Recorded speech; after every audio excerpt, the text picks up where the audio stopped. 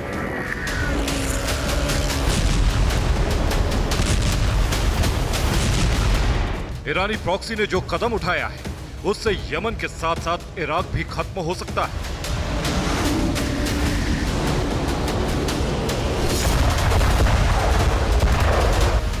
लाल सागर की लड़ाई ने उस वक्त परमाणु युद्ध का रूप ले लिया जब सीरिया बॉर्डर के पास जॉर्डन में अमेरिकी बेस पर अब तक का सबसे बड़ा हमला हो गया।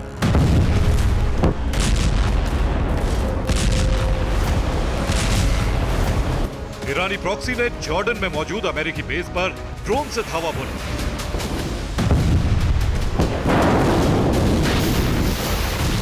हमले में अमेरिका के 3 सैनिक मारे गए, 50 से ज्यादा जवान घायल हो गए। गाजा युद्ध शुरू हुए 4 महीने होने वाले हैं। यह पहला मौका है जब ईरानी प्रॉक्सी के हमले में अमेरिकी सैनिकों की जान गई। 17 अक्टूबर से लेकर अब तक सीरिया, इराक और जॉर्डन में अमेरिकी बेसेस पर 150 से ज्यादा हमले हो चुके हैं। अमेरिकी बेस पर हुए 150 से ज्यादा हमलों में अमेरिका के कई सैनिक घायल हुए थे, लेकिन किसी की मौत नहीं हुई थी।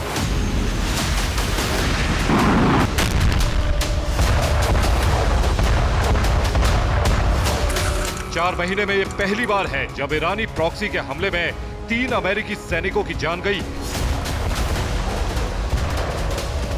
ईरानी प्रॉक्सी का यह वो हमला है जिससे अरब विनाश का संकट गहरा गया है। अमेरिकी सेना को पहुंची ये वो चोट है जिसकी वजह से तीसरा विश्व युद्ध शुरू हो सकता है।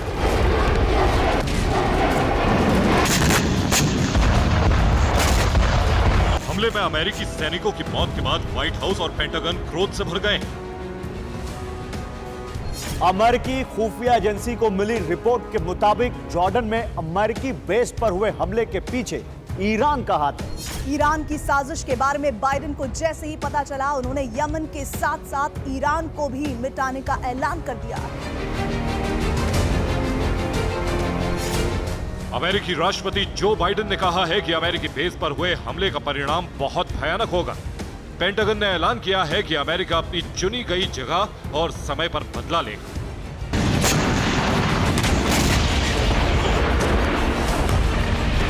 सुपर पावर की तरफ से यह ऐलान व्हाइट हाउस में बाइडेन और अमेरिकी सैन्य अधिकारियों की बैठक के बाद किया गया। व्हाइट हाउस और पेंटागन में बैठकें हुई। मीटिंग में बदला लेने की न सिर्फ रणनीति बनाई गई, बल्कि आसमान से लेकर जमीन और समंदर तक परमाणु विस्फोट करने वाले हथियारों की तैनाती कर दी गई। जॉर्डन में अमेरिकी बेस पर हमले के बाद वॉशिंगटन में 2 हाई लेवल मीटिंग हुई। पहली बैठक व्हाइट हाउस में हुई। यहां बाइडेन ने सैन्य अधिकारियों के साथ बातचीत कर प्रतिशोध के विकल्पों की जानकारी ली। इस बैठक के बाद दूसरी मीटिंग पेंटागन में हुई। इसमें ईरानी प्रॉक्सी के साथ साथ हूती पर हमले का प्लान बनाया गया। ब्लूमबर्ग की रिपोर्ट के मुताबिक अमेरिका ईरान के खिलाफ सीक्रेट ऑपरेशन लॉन्च कर सकता है। इन दोनों बैठकों के बाद अमेरिकी रक्षा मंत्रालय ने अपनी सेना को बदला लेने का आदेश जारी कर दिया है। इस आदेश के बाद ही कई फ्रंट पर अमेरिकी सेना की मूवमेंट शुरू हो गई है। भूमध्य सागर में अमेरिका के 2 एयरक्राफ्ट कैरियर पहुंच चुके हैं। इनके नाम है आइजनहावर और निमित्ज। ये दोनों एयरक्राफ्ट न्यूक्लियर मिसाइलों और बॉम्बर से लैस हैं। लाल सागर में अमेरिका ने एक और aircraft carrier Gerald R Ford को भेज दिया है। अमेरिका के ये तीनों एयरक्राफ्ट कैरियर यमन और ईरान के करीब पहुंचने वाले हैं। इतना ही नहीं, बाइडेन ने ब्रिटेन में 15 सालों में पहली बार अपनी न्यूक्लियर फोर्स को भेज दिया है। इसका मतलब ये हुआ कि यमन के साथ साथ ईरान पर एक साथ कई फ्रंट पर हमले की तैयारी है। जरूरत पड़ने पर अमेरिकी सेना एटमी हमला भी कर सकती है।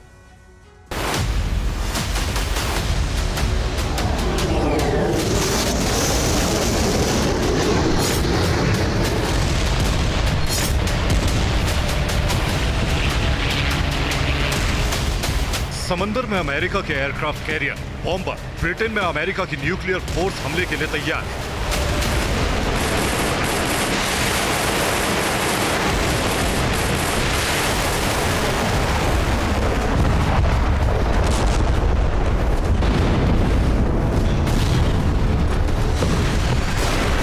पेंटागन से किसी भी वक्त आदेश जारी हो सकता है। इसके बाद अमेरिकी सेना यमन के साथ साथ ईरान पर भी बारूदी वज्रपात कर सकती है।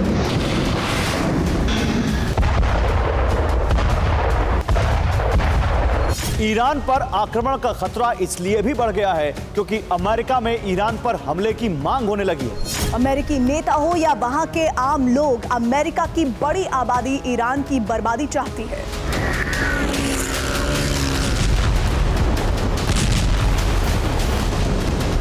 जॉर्डन में 3 सैनिकों की मौत के बाद अमेरिका के पूर्व राष्ट्रपति डोनाल्ड ट्रंप को मौका मिल गया है। ट्रंप ने बाइडेन और उनकी सरकार को घेरना शुरू कर दिया है।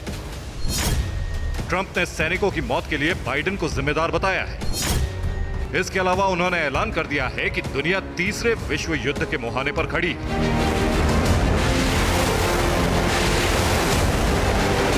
अमेरिका के अंदर बाइडेन पर बढ़ता यही वो दबाव है जो ईरान पर हमले की वजह बन सकता है।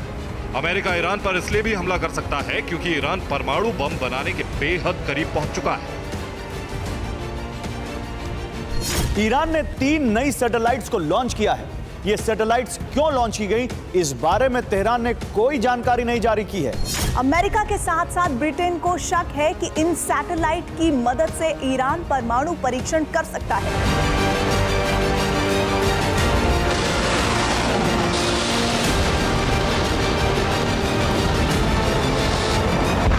संयुक्त राष्ट्र संघ के पूर्व शस्त्र निरीक्षक और institute for science and international security के चीफ के डेविड अल्ब्राइट के मुताबिक इस वक्त ईरान के पास 1 महीने में 6 एटमी हथियार बनाने की क्षमता है, जबकि 5 महीने में वो 12 न्यूक्लियर हथियार बना सकता है।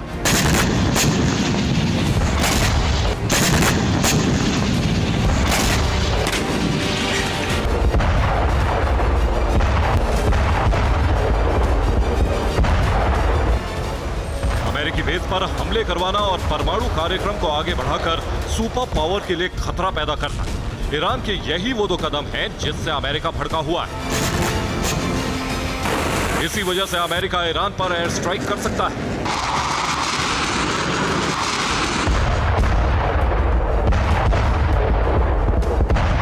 फिलहाल अमेरिका और ईरान के बीच जिस तरह का तनाव है वो इस बात का संकेत दे रहा है कि ईरान ही तीसरे विश्व युद्ध का एपिसेंटर बन सकता है। ईरान की धरती से ही एटमी विध्वंस की शुरुआत हो सकती है। ब्यूरो रिपोर्ट, TV9 भारत मंच।